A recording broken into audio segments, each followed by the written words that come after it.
Yes, people, welcome to Behind the Brand.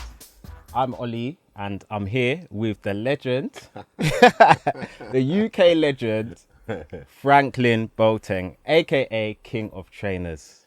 Thank you, man. Wow. How you doing, man? How you doing? I appreciate you, man. Thank you. No, it's all good. I'm It's all good. I'm It's all good. I'm good. So yeah, let's get into the nitty gritty, man. Like, tell us about the origins of King of Trainers. Wow. Yeah. So I've said this on many times. King of Trainers started off as a nickname. Yeah. I'm an old man, so for those of you out there, I look young. I appreciate it, but no, look, it started off as a nickname. My mum loved tennis. She loved Boris Beckett in particular, and she just wanted to get me stuff that lasted because I was a little like runner. I used to mash up my trainers. You know how we all do. Yeah. But she just wanted to buy quality because she didn't think she was buying enough quality. So that's why my trainers were mashing up. So she loved tennis. Boris Beckett in particular. Yeah. When he won the Wimbledon Championship, she actually went out to find me. He had a less clothing deal and a Puma footwear deal. Okay. The Pumas he was wearing when he won the championship, she actually went out to try to find me the trainers he was wearing. Oh, that's because she just nice. wanted it. She just wanted the quality. Yeah. So I got a picture of me like 6, 7 years old wearing these white and red Pumas, and then from then on, we'll go to like the stores when Agassi and all these people, because tennis back then was the premier sport in the 80s. So, I would just be going to the shops with my sister and be like, "Oh yeah, Agassi wears these." Even if they didn't, so we had the best crepe. Like everyone who knows me, from when I was young, I had the best crepe, and it was just a nickname. It was just a nickname. It was just like Frank's the King of Trainers. It was just like a local nickname that kind of stuck. Okay, nice. And then kind of from there, throughout like secondary school, I'll go to like the States, bring back crepe, and back then there was no kind of internet. It was so you bring back a pair of trainers, it wouldn't come back out in the UK for like 6 months. And then next year, it was crazy. It was just a nickname. And the pound was strong then as well. Oh man, so I was reselling before reselling was even a thing. Yeah. My friends would give me like £100. Yeah. And then I will go. The trainers out there might be $100, and then I'll come back and say, yeah, it was $100. We didn't know exchange rates, but I realized quickly that I'm making like £30 to £50 every time I make a transaction. Okay. So I was type of reselling. It wasn't on a major scale, just with my friends and stuff. But back in those days, in the 90s, it's a lot of money. It's a lot of money. So I was reselling without even knowing before, and I mean, it's not like today, it's a different time, but before it was kind of a thing. Yeah. Okay, that's really interesting to see how kind of influential your mum was in your journey my mum was a big part of. So would you say that your mum's into fashion and style? 100%. I mean, she's from Ghana, like she has like the covers, the Kent, like she has everything like in that respect. And she's always, her and my dad, God bless him, like he always used to have tailor-made suits. Nice. I think he probably bought a suit off the rack one time from Debenhams back in when he came, and after that he had tailor-made suits until he passed. Like he was literally tailored, and my mum, she gets like she could fill up a whole shop. Like I can fully relate to that, man. I can fully relate to that. Yeah, obviously growing up in the UK, we call footwear like casual footwear trainers, whereas in the US they call it sneakers and things like that. Indeed. So in terms of like establishing yourself as King of Trainers, were you ever thinking of calling yourself King of Sneakers, or has that ever been a question? Like it was because it was a nickname. Trainers has always been our UK thing, and being from the UK, but it was never that. But I still say sneakers because of the fact that I was in New York in the 90s, very young, and they said sneakers and stuff, so I kind of switched in between. But there is someone who's called King of Trainers out in the States. Big them up. Okay. But I'm the King of Trainers. Yeah. It's a UK thing. It's a UK thing. 100. So that's kind of how it goes there. Okay. And I remember years ago, I think I saw you on the news. Was it a BBC? BBC. BBC News. Yeah. Tell us a bit about that. Yeah. So I mean, because of what I've done in the footwear and sneaker and fashion scene in terms of like blogging and stuff, a lot of people don't know that I tried to start one of the first kind of sneaker fashion and footwear blogs back in 1999. Yeah. So that's how, because I had the King of Trainers. I tried to start the kingoftrainers.com back in the 90s. Wait, this is dial-up internet? Dial-up internet. No, I was on it early. Yeah, my friends know. Yeah, a lot of people who know me knew I was on the internet early. Yeah, I tried to do like a blog about trainers. Back then. It didn't work. I didn't know what I was doing. I didn't know. I just didn't know what. I tried to do it. It just, people messed me around. It didn't work out. you know, and I was going uni at the time as well. And then, you know, they had platforms after that, like Crooked Tongues and things like that. But because I didn't set mine up, people don't know that. Do you get what I mean? I couldn't set it up properly, like, to let people know. Yeah. People don't know that, but I was one of the first in that kind of realm. Jeez. And then you know, fast forward, I used to do trainer parties like 20 years ago, like in the early 2000s with my friend Kosha. We used to do, like, people used to win prizes for the best footwear and things like that. So I was always kind of integrated. And then I set up a website called Fabs Network. Okay. This was like 09 or 010, and I had a forum on there called King of Trainers Forum. Okay. And from there, I had a blog just talking about trainers, and I registered the Twitter to promote that blog. Okay. Like, I'd done so many things in the sneaker scene that people only see now. They see, like, the crown, the robe, all this type of stuff. But I'd done so much stuff beforehand. You know. So Okay, wow, it's fascinating. Yeah. In that, we're talking like 25 years ago. Yeah, you know? I was on it early. Wow. Yeah, I was on it very early. Yeah. So would you say, like, you're quite forward thinking, and what contributed to that? Indeed, you know what it is? I think for me, being so forward thinking is because my environment. Look, I mean, I grew up in Tottenham when Tottenham was really Tottenham, and I don't really want to be morbid, but one of my friends got murdered when I was really young. Okay, rest in peace. Man. And I was always about, like, I have to achieve something in my life. I was always in a rush.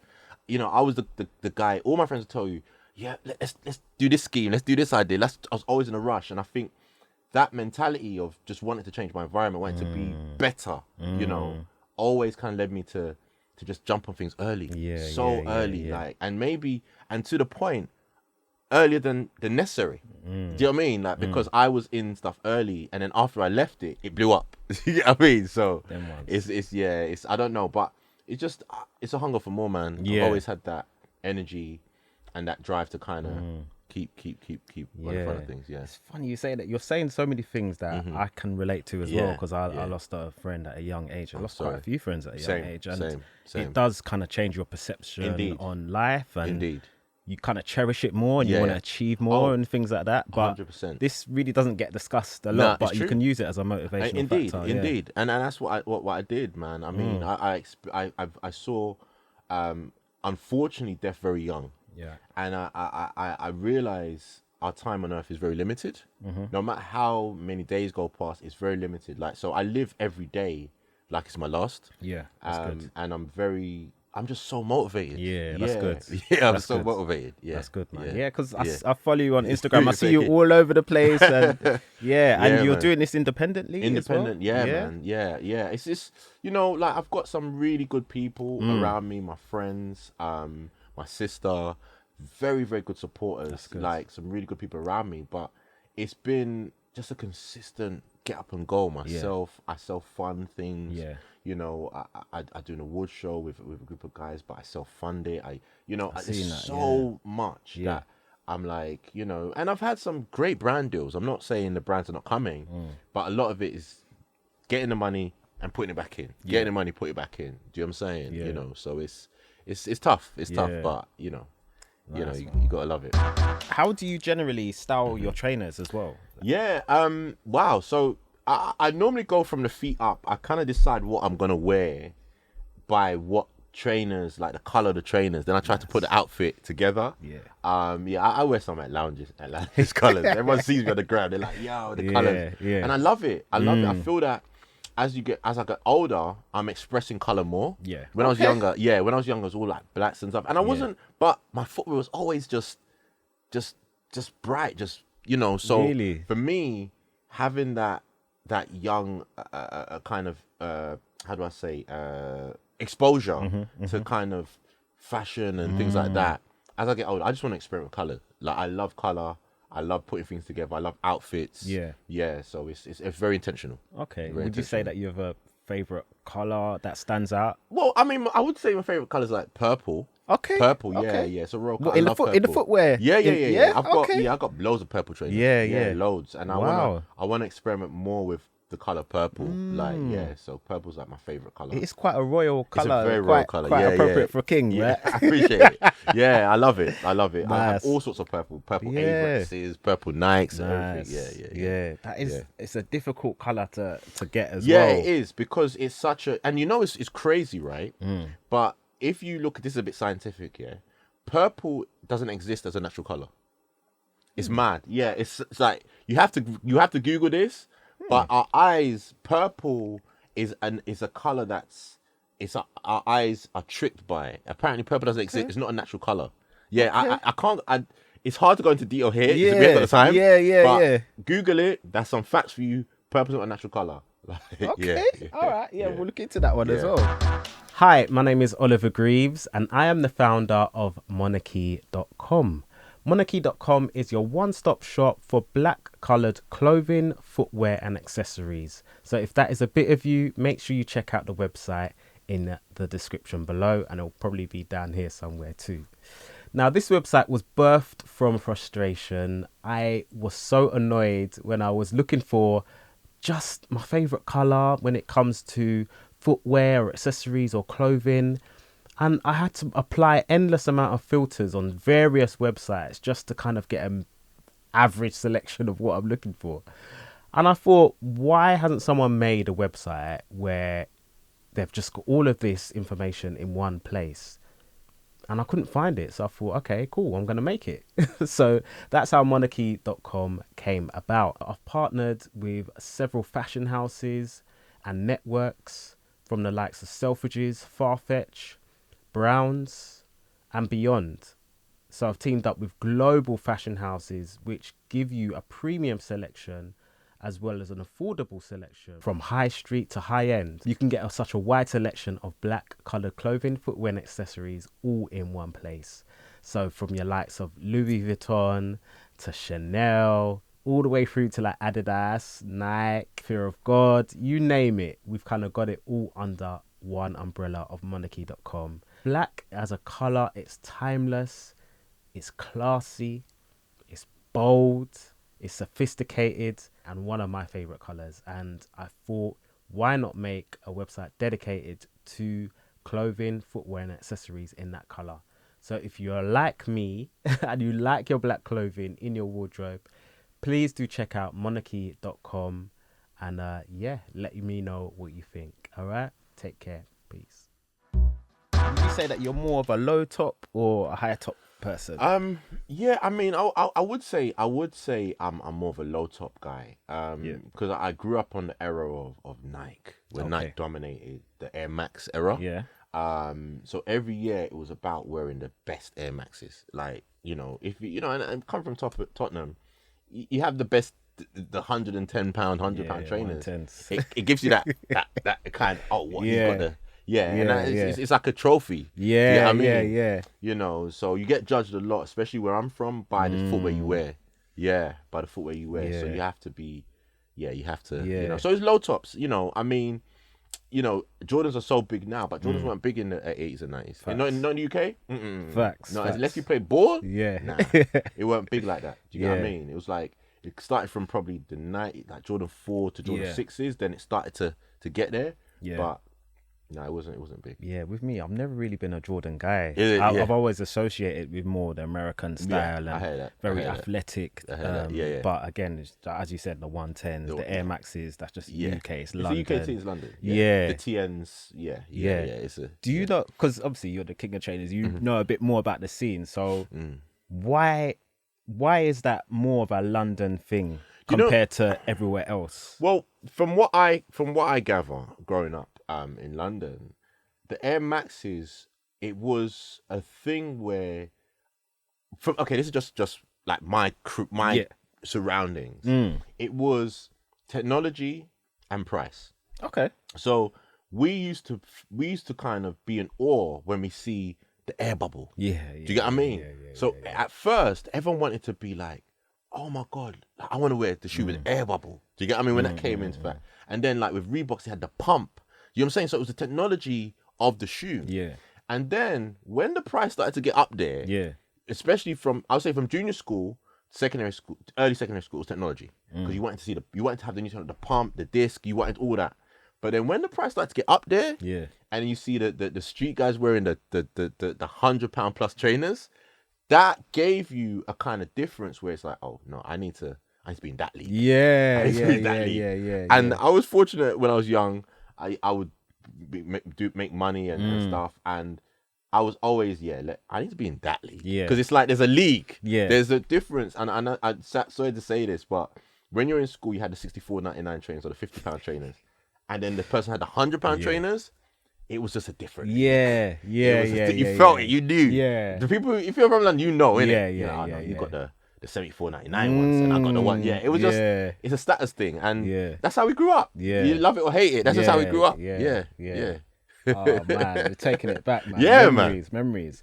So with that, like, have you ever like encountered like counterfeits that have come your way? And 100%. I mean, I've been stung by buying a fakes before. Okay. I mean, even though I'm the king of trainers, we all go through it. Nah, that's not real. Probably one time, and I was wearing them happily as well. Like, you know, but you know what it is? It's you see, what a lot of people don't realize is the counterfeits are made technically by the same companies as the originals. What happens, you know, and I've said this online, I call out the brands all the time, is a company like Nike, or they'll go to the Far East and hire a factory, right? The people of the factory who are making these shoes, that is their lifeline. Of course. They, like a factory in the middle of somewhere in the Far East, would service the whole area around it. The villages, everyone's eating as soon as night come in, right? But these factories know they get unfortunately get low pay, they get manipulated, so they know night's gonna come in for maybe 24 months. As soon as they get that contract, they're doing, there's a word for it, I forgot the actual technical word, but it's like they're cutting the material very tight. So they know that night's gonna come in, inspect the trainers, he's gonna go to Nike.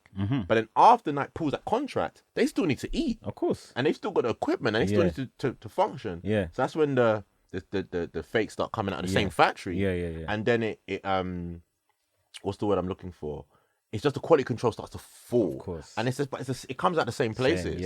I heard something recently. Shout out my guy Scott. I saw it on his Instagram. He's a very interesting guy. He's in the States, like in IP and all that.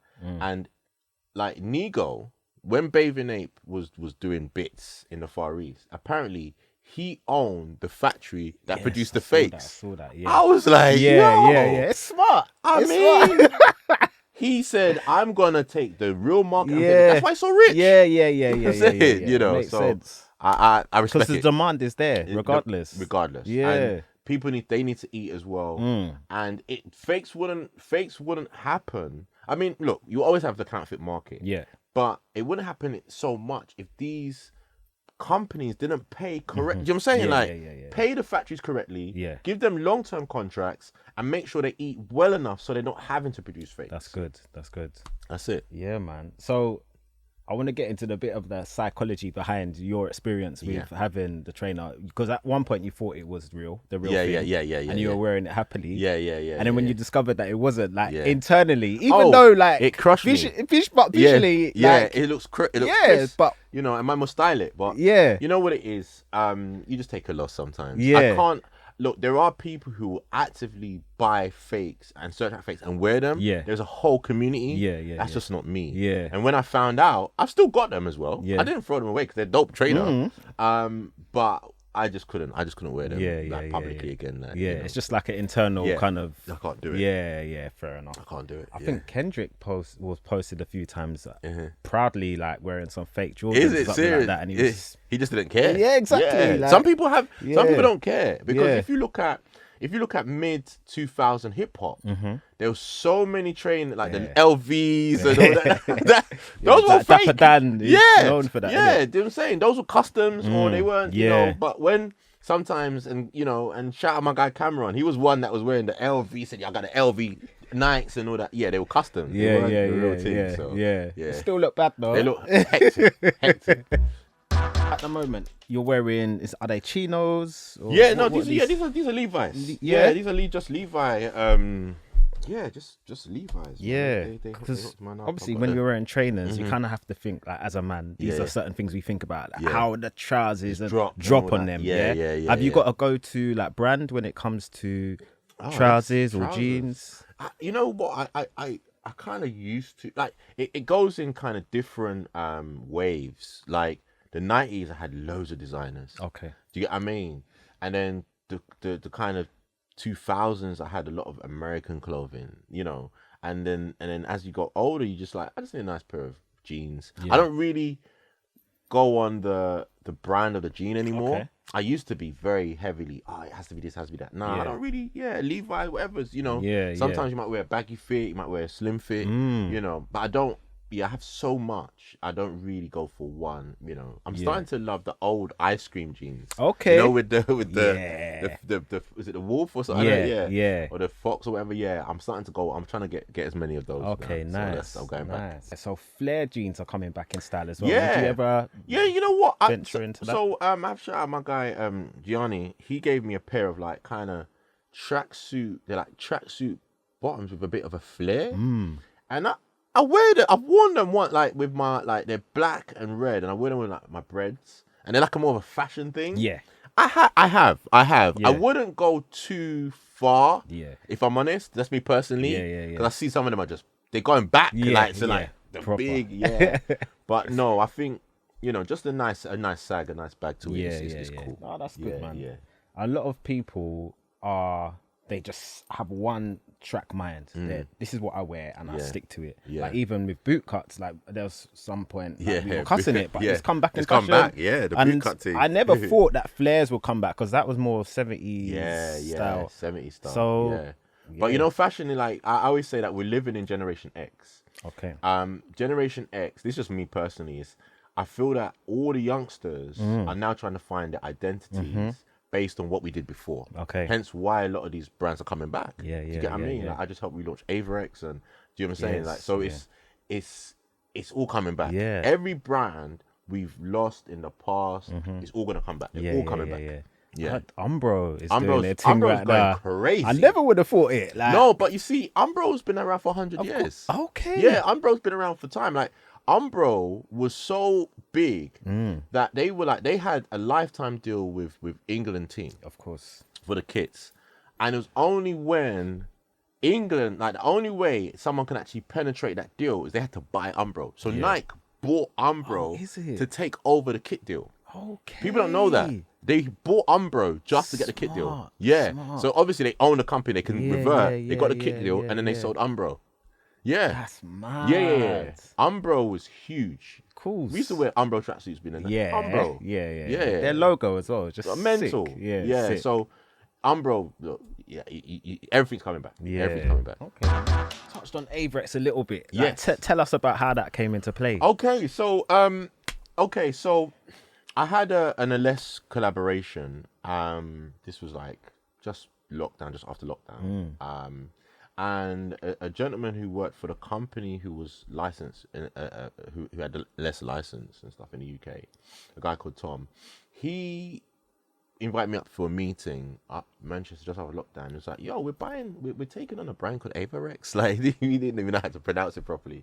But when he said that, I was like, oh my God, like Avirex is my favorite brand of all time. People who know me know, like, nah, Frank. Like, Avirex is levels, bro. Oh my God. Like, my favorite brand of all time. I went ballistic in the meeting and I said, look, let's do something. So at the time I had 2 shops in Box Park Shoreditch. Jeez. I said to them, First I said, let me have the license to sell the jacket. I'll sell the jackets. That's what I want. I'll sell the jackets. He's like, nah. He said, you know what, Frank? Because we're relaunch, you want to kind of elevate it, blah blah. I don't get it. I'm a new shop. People might feel away. So he said, why don't we just open like a promotional shop for 3 months in Box Park? Okay. So I got the deal, got the shop, got everything patterned. Yeah. And then they were like, yo, let's do this. So we opened the promotional shop for 3 months. June 1st, 2022. Okay. Yeah, June 1st, 2022. And that shop was supposed to be for 3 months. Yeah. And I'd done all of the overheads and everything in the first 4 days. in the first 4 days. Wow. Yeah. I went Yeah. I got Biggie's son to come down on the first day. Jeez. Notorious Big Son came down on the first day. Yeah. It was game over. From that point, it was I saw you single-handedly really push this brand because obviously Avirex was so hard to get back in the day. So hard, yeah. Like you literally had to go to the States, or cop it there, bring it back. Or I mean, there's a couple spots in London, like on the back roads and things like that. But in like post 2020, like you were literally single-handedly pushing the brand, and it's trending again. I'm seeing it in like even the other day, BET Awards So. Yeah, man. Hats off, bruv. Like, no, thank you, man. I mean, look, I can't take all the credit. You know, we had the company Focus Brands who had it before. Now it's reverted to the US team. Avirex USA is actually got the brand now. I'm working with them, and you know, I have to big up. I have to give big up people like Lethal B, Mega Man, Skinny Man, all those people. Like, you know, and it's the culture. Do you get what I mean? Like, even though I was wearing Avirexes from like the early 90s, people don't know, like I had it before the culture. Like, my first jacket I bought 28 years ago. Jeez. Yeah, that's it, 28 years ago. So like, but it's been such a favorite brand of mine. I was like, I have to be involved somehow. You know, and it's been hard. There's been some struggles and pushback and stuff, but now we're on a steady. We're gonna go crazy in the UK again. I can imagine. We're gonna go crazy. Yeah. So obviously, like when I was at school, if you owned the Avirex jacket, you were just the guy. It was different. For you, like what do you think makes the brand carry so much weight in terms of respect? Do you know? So, you know, the history of Avirex it's always been quality. Yes. Right. And I believe the quality comes at a price. So, you know, let's talk about the UK in the 90s. Like that time where we were wearing £100 trainers. People needed something to style to make sure people knew they were. You can't be wearing a Primark. So they needed something to let people know I'm that guy. And a lot of the street guys from where I'm from, they had the Avirex jackets, but back in the 90s, those jackets were £500. So when you go to the shop and you see a £500 jacket in them times, it's like you're buying a $2,000 jacket now. Do you get what I mean? Normal, it's like so that price point elevated it instantly. So then when people started to have it, like I paid £500 when I was 17, and I had no business. When I actually think of it, I had no business. But in college, it was big piece. In college, you know, I went to college in East London, MONOCHY College, and when I stepped into college with my Avirex, it's like I was Moses. I can't, like, people were like, oh my, like, it was like people look, anyone who went to MONOCHY College at that time in the night, you know what I'm talking what I'm talking about. And when I stepped in, people were turning, like, it was and it's just that it had that such a lore. Like, you got the AV. Because you only see it. I mean, I saw it on a lot of street guys, but you only see it on the rappers and that jacket was so monumental. It connected us with celebrities. Yes. Because a celebrity will have one, but then you have one. Do you see what I'm trying to say? Like, trainers was a bit different because that was like more mass produced, but this is more limited. Of course. And oh man, God being so good, I'm now working directly with the creative director Mia, who we used to design from '97. Okay. I'm working with her now. Oh, wow. Yeah. We speak every day. Amazing. Yeah, it's just life, man. Yeah. It was price point. It was the law. It just had something. Even now, when you see it, it brings a. If you're from the era, and even the youngsters now, they're seeing it. Like, oh my God, of course. Look at his jacket. That's So it's mad. So why? After all this time, why do you think no other brands really come and entered that space and held that? Because again, like I'm seeing this jacket and I'm thinking, you guys have released like the jacket of the year. Do you know what I'm saying? Especially the blacked out one with the. When we done the track star one as well. No, you know what? I'll be honest. You see, when that jacket came out, and remember the jacket's gonna be 50 years old next year. Okay. Yeah, Avirex gonna be 50 years old next year. A lot of people. That's history. Like, so I mean, Avirex started off as replica World War II jackets. Yeah. And then they won the contract to do the Top Gun. So Top Gun 1 was at Avirex, and throughout, they've had a really decorated history in the leather jacket market. But when we had it in the 90s, because of the price point, and it was associated with a lot of the top boys. Yeah. You would get Step 2. I never ever got touched. Never ever. Yeah. But some people, unfortunately, will get robbed. It will get violent. What you got? Avirex? Like, it was just so like people on just. top. Oh my goodness! On top, yeah. It was so that allure of the jacket in the 90s was so like. It's like you're wearing a 10,000 gold chain on. It was like we wearing a Rolex on your back. Yeah. People just saw you and be like, "Oh no, he must be on stuff." Yeah. Because if he's got a jacket, Yeah. and I was young, I was young and I had one, and people just pop like, "Nah, he's definitely a top one." I was just like in betweener. I was just very cool and very I knew the people. I was like, but it's like it just had that allure, and I feel. That allure, it's for life. Do you get what I mean? I think that's kind of where it is. Yeah. So I think we're actually part of the same group. Dope Black Dads. Yeah, Dope Black Dads. Yeah. So, yeah. Okay, Marvin and them, man. As a black man, as a black UK or British creator, how do you juggle entrepreneurship with being a father? Yeah, I mean, shout out my son Rain. Nah, he's such a good kid, and Rain, you know what it is. For me, I'm there for my son. Yeah. I'm not with his mum anymore, so we co-parent, and she does a great job. Yeah. Big up his mum as well. She does an amazing job. And he kind of gets like he's very understanding. Yeah. I've got a great family. My sister, my mum, my niece, my sister's partner. Like so if I'm not there, they take him for me. Yeah. And it's hard because I'm so active. Yeah. But he gets it. And one time I said to him, Rain, I work hard. And I said to him, what do you want to be? And he said, look. He said, Dad, I want to be like a race car driver, or I want to work for you. Oh wow. Yeah. So he gets it. That's amazing. He gets it. Yeah. He's like, he's cool. He's the best. Like, he just understands. Yeah. He gets it. He's like, as long as he's got his cousin and his iPad or he just gets it. So I'm very blessed to have that network and that kind of, because it's really hard. Yeah. Especially in today's age. Back in the day, everyone in your area was your family. You get me? So you can go into this person's house, that person's house. You can't do that now. Yeah, you have to have, do you know what I'm saying? You can't do that. I remember when I was a kid, I was playing out at like 6-7 years old until like midnight. And then my mum would shout and all the kids, like, it's just such a big community.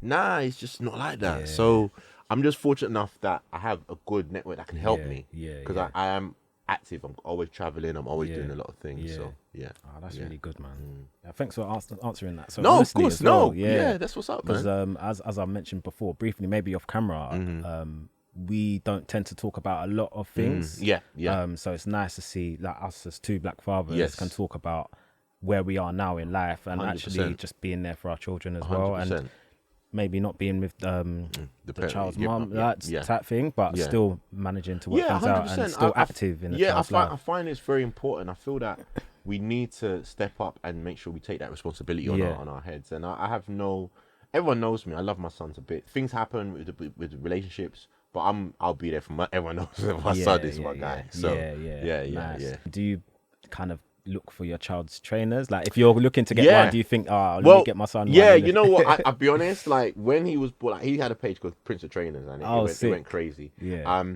But you know what it is? I'll be honest, like, and this is advice to any sneakerhead parent. Yeah, try not to buy so many expensive shoes when they're a baby. I bought he has got, like, if God blesses me with another child, they're set. Yeah. Because I bought my son all of the baby Jordans, all of them, and he jumped from size to like quick in it. Oh my, like there's shoes that are brand new in boxes that he's never worn, and they cost so much money. And I'm like, you know what? Nah, so I'll be honest. So now, for a period of time, as it's growing, I'm going to Sports Direct. Yeah, I'm doing all of that because they have good crap and they're cheap. Yeah, but I made it wasn't a mistake because you always get excited. Of course, you learn. You want to match them up. And but boy, they jump from size. They could wear a shoe the next week they're in another size, and you're just like, but he hasn't worn these. And, so. For me, one of the biggest kind of fashion faux pas, and I think it's an unwritten rule, is that you don't really wear Nike with Adidas in the same outfit. So do you have kind of rules like that for yourself, or are you kind of like anything goes? Yeah, you know what? I'll be honest. Like when I was younger, it was just putting it together. Like so I've got pictures out there with me wearing Nike and Adidas. Yeah. But as you get old, you get more conscious. Yeah. You get, you try your best to, and look, I'm not a fashion snob in any way, shape or form, but sometimes you feel like when someone's got like a bad boy Adidas tracksuit and they got Air Force Ones, you're like, oh, bro, like just, you know what I'm saying?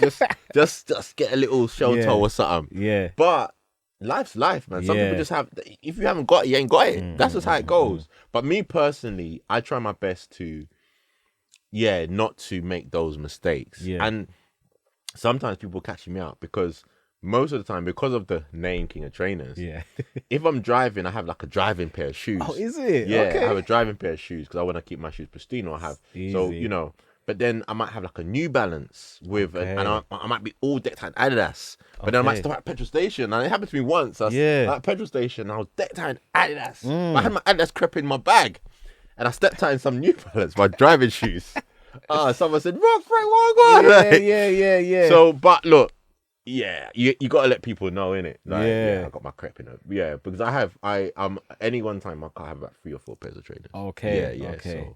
So, I try my best to make it. Make it so you got your driving shoes. Indeed, yeah. Do you have like trainers for any other purpose? Yeah. So because of the nature of what I do, in terms of content, going to events, etc., I always could be called at any time, or if I'm going to a number of different events, and I try to be respectful of the event. Of course. So if I'm going to a Puma event, I try to just wear Pumas. Yes. Naturally. If I'm going to a Nike event, I try to wear Nike, and vice versa. So sometimes in one night, I can have a New Balance event, a Puma event, and an Adidas event. You know what I'm saying? In the same night. Yeah. And I make sure I have each shoe. So I try to design an outfit that fits in line. That's really good. And I might just change my things. So some of my boots are always packed. Yeah. It's always packed with some form of outfit.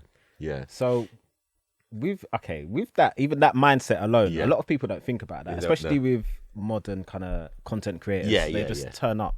Yeah. But with that kind of level of respect, do you think that just came from yourself, or is it learning from experience? I think it's for myself, because sometimes I do see some of the, everyone can wear what they want to wear, and I know a lot of these brands don't care that much, but I feel that if a brand is inviting you to an event, and at that event you can meet some executives, it's always good to just show, okay, I'm gonna turn up in there, what they and it's just me. It's just me. A lot of people see me and they're like, it really is just me, and then I get back to the car and I'm switching up my trainers, and you know what I'm saying? I just do that because I understand the game. Yeah, I understand the game, and people be like, oh, he repped for us, like, so maybe next time we're gonna do something. And and I've been doing this a long time, so I try my best to really kind of position myself well. Good. Yeah, that's good, man.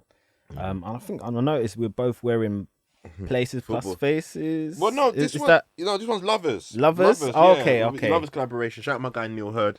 He sent me a new Lovers collaboration. Okay. Yeah. Yeah, because I know Places Plus Faces, they dropped a really yeah. Shout out my guy Places Plus Faces. Shout them out there. Yeah, man. Have you got like a favorite collaboration, like of all time, or that you're feeling at the moment? Well, yeah, my favorite collaboration of all time is my collaboration for Les, because they're my trainers dedicated to my mum. So that's my favorite collaboration. Oh, nice. My Les trainers that I dropped a couple years ago. Okay, cool. But yeah, I mean, I've been involved in so many different collaborations behind the scenes. Yeah. But I would say the collaboration that we done with Avirex and Trapstar. Yeah.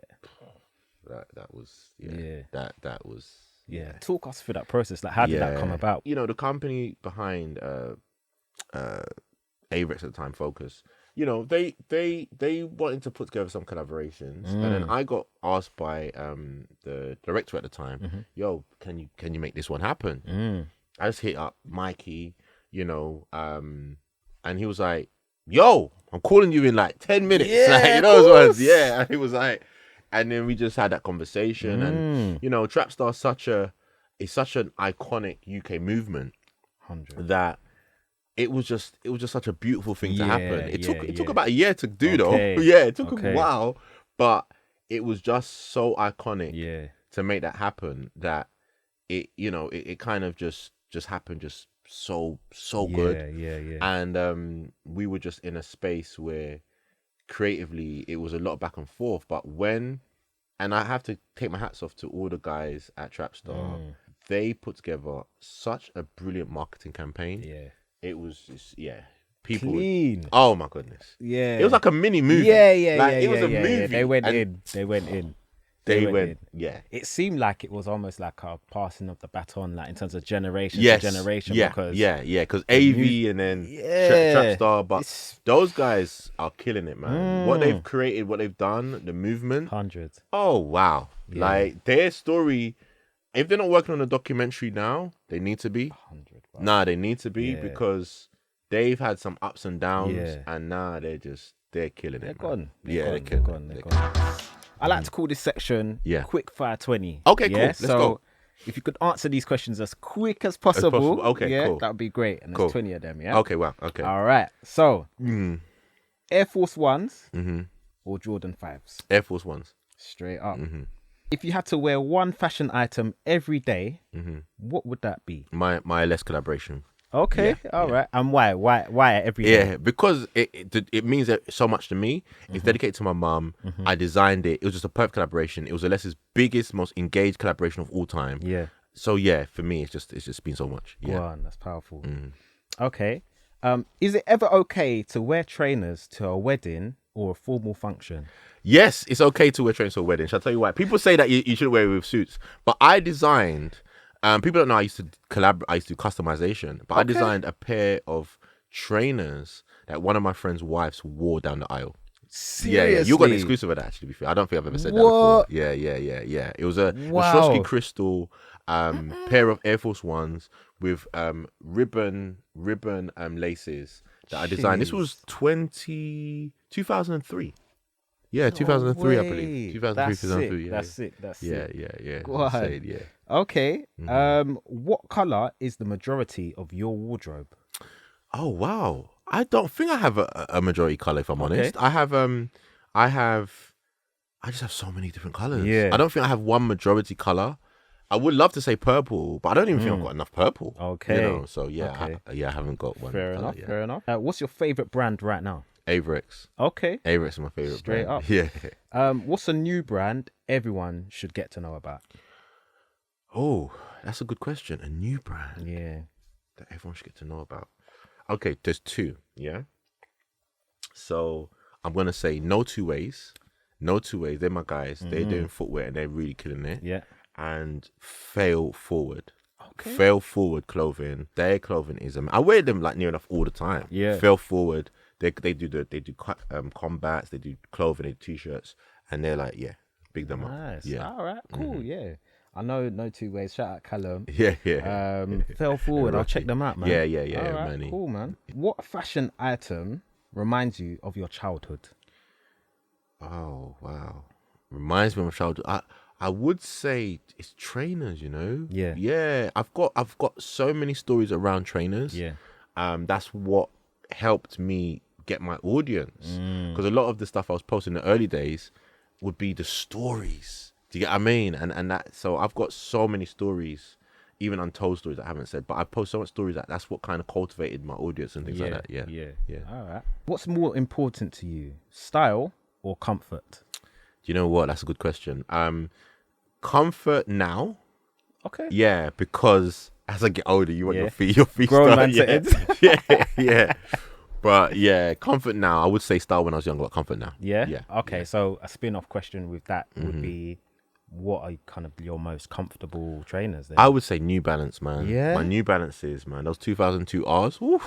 They're just soft on all round. They're just soft. Yeah, man. New Balance, holler at me. I need a collaboration, man. Yeah. New Balance. I've not dived into New Balance really? at all. Like, I've seen my brother's been wearing it for years. For me, I'm very big on design and logos specifically. Okay. Yeah. And maybe my mindset will change in the future. Have you actually tried one on? I haven't. I think, no. If you can, go to the New Balance store, try on a pair of 2002 Rs. and then just let me know, because like you have to.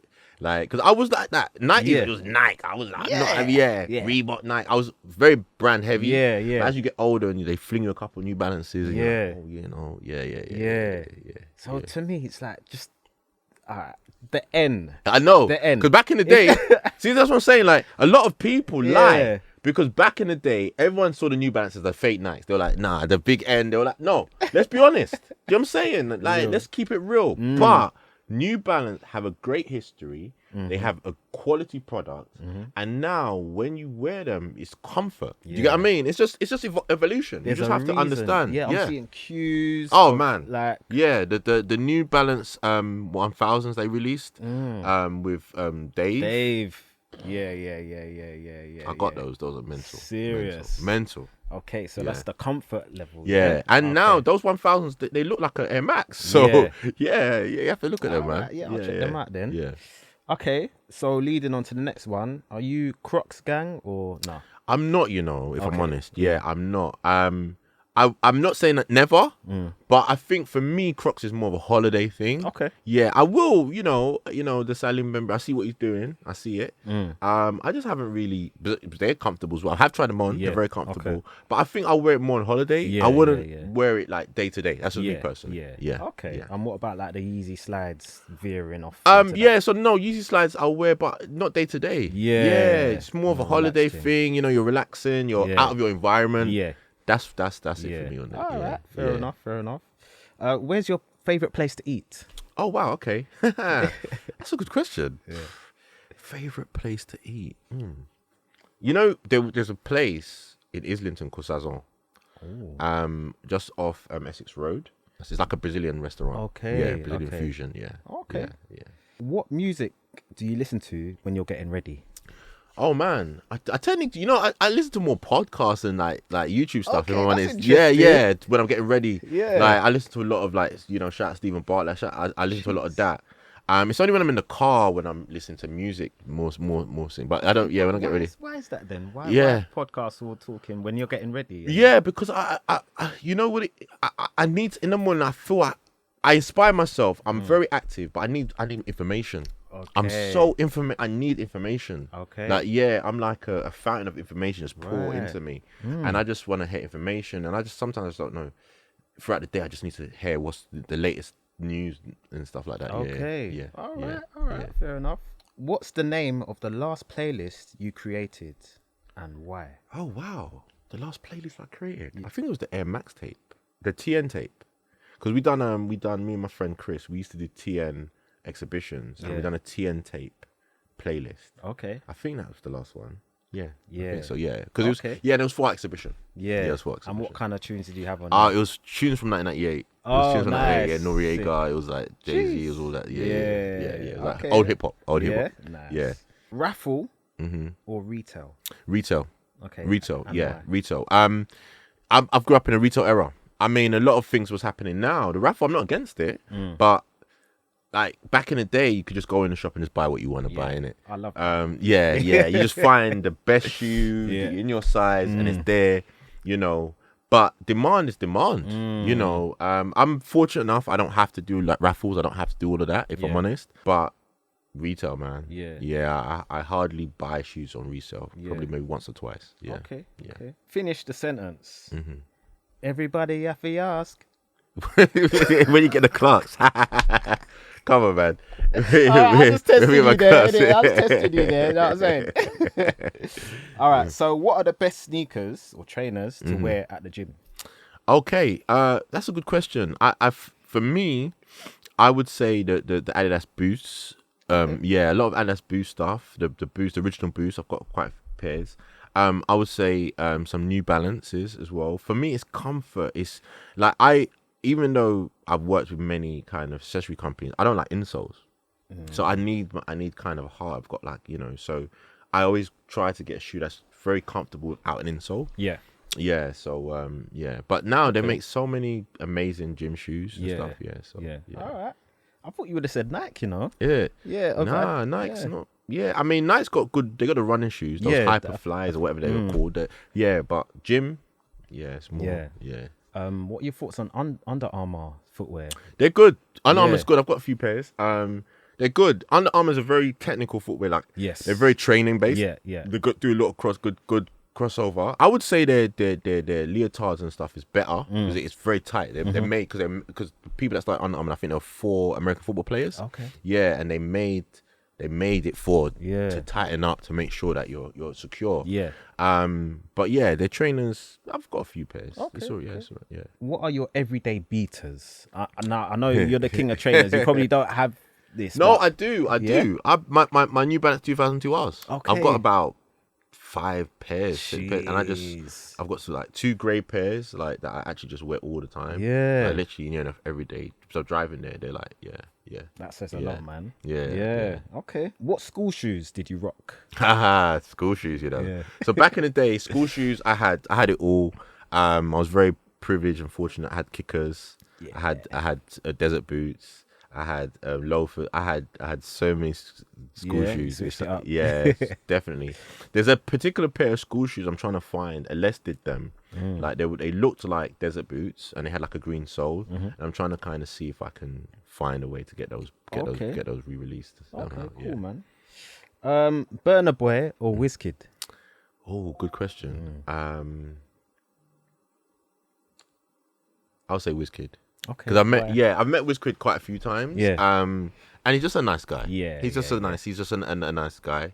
I know. I assume Burna Boy's a nice guy. He's music, whatever. But Wizkid, I've met Wizkid a few times. I used to work for I used to do the social media for a TV channel called OH Television, Open Heavens Television. Yeah. So I done all their social media. Okay, sick. So Wizkid was around there, and we done his shows and stuff. And he's just a nice young man. Yeah. Okay, nice, man. And last question, Nike or Adidas? Nike. Okay, Nike. And why? Nike. I grew up on Nike, man. I mean, even though I love Adidas, me and Adidas, we've had our moments. And me and Nike have had our moments, to be fair. But I grew up, Nike was just through the 90s. Nike's just dominance. It's the culture dominance, and with what they've done with athletes, picking some amazing winners, culture, advertising. Because people don't know, like I'm a graphic designer. Yeah. I went to university for graphic design and advertising. Yeah. And just the eye to detail and advertising. It's been using Spike Lee in the night. It's just all of that. All of that. You can't. All of that. It's just it's insane. Yeah. Fair enough. Yeah. Nice one. That's the quick fire 20 done, man. Yeah, man. You smashed that one, man. Yeah, I appreciate it. Before we wrap up, I wanted to talk a little bit more about King of Trainers versus JD's. Okay. Thing. Yeah. So it'd be nice to know how Franklin, you one independent, kind of took on the powerhouse that is JD over this King of Trainers. Yeah. So look, I mean, before I start, I want to shout out JD Sports. They are the King of Trainers when it comes to the retail and stuff. They've done so many. People don't know JD Sports have had more Nike exclusives and in their group had more collaboration than any other shop in the world. Okay. They are the King of Trainers. Okay. I think it was just a big misunderstanding. Yeah. So like I mentioned before, I had a blog site. I registered the Instagram. So I registered the Twitter. And my friend said on Twitter, Nike own Just Do It, Adidas own Impossible Nothing. Why doesn't JD Sports speak to the real King of Trainers? And then added us both in. I didn't think nothing of it. Yeah. And literally, the person who's running that account at the time just started to attack. Who you're an imposter. You're this, you're that. Yeah. And then I'm like, so imagine back in the Twitter days, right? Yeah. If you had 10,000 followers, that was a big thing. Oh my God, they got 10,000 followers. You just didn't understand the mechanics. So I think they had 10,000 followers at the time. They started to attack me. So then their followers started to attack me. You give it your identity, just attacking. And I'm like, whoa, what's going on? Yeah. I'm tweeting back. I'm like, why don't we just work together? It's cool. Let's talk. Let's have a conversation. And they literally blocked us. And then 2 weeks later, to my parents' house, this is how far back they went. I was way out of home by that time. They sent me an illegal cease and desist, saying that I'm infringing on their trademarks and blah blah blah. But they don't know. So just to pause. Yeah. This is so you had the website destination. Yeah. So at that time, I think I had let the website destinations go. Yeah. I think I had the kingoftrainers.com and kingoftrainers Okay. But then I had the Twitter, so they didn't even care. Yeah, it was the Twitter, the at handle, the Twitter. Yeah. So then they were like, "You're an imposter," blah blah on the thing. So then they sent me a cease and desist saying I should give back the Twitter handle and everything I've got that remnants King of Trainers. That's crazy. Surrender it, right? Because I'm infringing on their trademark. Yeah. But it's been a nickname before they registered the trademark, and so what I done, I wrote to their lawyers. And I said, look, why don't we just work? So let's have a conversation. Let's sit down and work. And me being naive, I'm thinking, yeah, they'd love to have a conversation with me. I'm a sneakerhead. I'm going to do, and this was before I was a big social media figure. Yeah. Everyone in the local area, the hood, everyone, they knew me, King of Trainers, right? But when it came to social, I was doing stuff on Tumblr and stuff. People find my old Tumblr content, my old YouTube content. Wow. But it wasn't big. I wasn't big in like the Instagram or thing. So this was before Instagram was even popping. So I said to them, you know what? Why don't we just work together? Because I'm gonna be a big personality and everything that I've done today. Yeah. I told them. Yeah. I said, like, why don't we just do this together? Yeah. They wrote back. They said, no, our client doesn't speak to you. We're giving you 7 days, blah, blah. So then I learned everything there is to know about trademark law in 7 days. Wow. And online law, different statutory law. There's so many different great areas. And I just got back on the phone literally before they were going to file the papers. I said, hey, is King of Trainers on the phone? They were like, huh? You can't say this, blah, blah. And to me, actually, I can. Yeah. This is what I can say. Yeah. This is what I can do. Yeah. And the female on the phone, she was like, whoa, like she kind of was a bit like, oh, okay, we're not. This is not a pushover. It's not going to be just easy. Yeah. Because the type of information they sent, the letter they sent originally, they found that I had a bit of property. They found I had a bit of things, and they were just looking to just clean me out, just wipe me out. Yeah. For anyone, it was very scary. But for me, for me, I was like, oh, I'm from Tottenham. Man. Yeah. That's what I was like. I'm from Tottenham. But yeah, and so I said to them, look, then she tried to kind of, advise me, oh, JD's a big company and basically saying they got lots of money, and they have. I have no money to fight them. It's not like that. Let's have a conversation. Let's talk, innit? Yeah. Let's work. And then she said to me, so what do you want to do? And I said, I think I want to go to court. And she couldn't believe it. She's like, what? You're going to go to court? It's going to be bad for you. Those ones. But the law's the law. Yeah. And I'm not trying to call myself a retail store. I'm not doing that. So, it's not like that. So then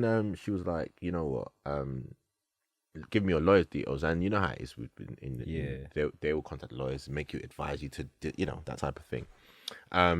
And I said, no, I'm defending myself in court. And I think at that point is when she couldn't believe it. She was like, whoa. That's real strength, Yeah. Real strength. Yeah. I have no fear. Yeah. Because what are you going to do to me? Yeah. Do you know what I'm saying? I've been through so much. You ain't going to do that. I ain't been through already. And I think that lack of fear has helped me. So a few months went past. I'm waiting to go to court. My mum's coming to court. My sister's coming to court. All my friends are coming saying, nah, this is we bestowed it on him. Like, this is, we're all going to court. Everyone's coming to court. Yeah. Like, we're going to go in there like the mob. Yeah. And they sent a letter saying, oh, dear Mr. Boateng, our client no longer pursue this matter. You're kind of free to do what you want. At that point, I said, you know what? Maybe I need to do something with this whole thing. So I then registered the Instagram. Yeah. And this was probably a year after Instagram started. I registered King of Trainers Instagram. And then I just started to do my blog, like literally. But at the time I was doing that, they started a campaign. There's only one King of Trainers, Undisputed King of Trainers. And they started that campaign. Yeah. So when you see there's only one King of Trainers, Undisputed, Undefeated, they're talking about what we can. Yeah, to bring in. They may not, and it's all, and God being so, it's all love. It's all love now. We work together on different campaigns here and there. Yeah. They reached out to me in lockdown. They featured me on their page. Brilliant. I'm on their website. Brilliant. And I love those guys, man. Yeah, I mean, people think it's because we have the same name. It's look, they're King of Trainers, the retail, and I respect them. Yeah. And I'm King of Trainers, the individual, and hopefully they respect me. So, and I'm sure they did. They posted me on Instagram. So amazing. Yeah. Well, there you have it, guys. That is behind the brand. We learned so much about Franklin today. Thank you, man. Honestly, it's an honor having you here. Thank you. And thank you for inviting me. Yeah, man. Yeah. I wish you all the best in your future endeavors, man. Thank you, man. Well. So I appreciate it. Thank you, man. Love, bro. Thank you. Cheers. All right. Thank you guys for watching. And if you enjoyed this video, make sure you give us a thumbs up. If you want to leave a comment, let us know what you think in the comment section below. And until next time, peace and love.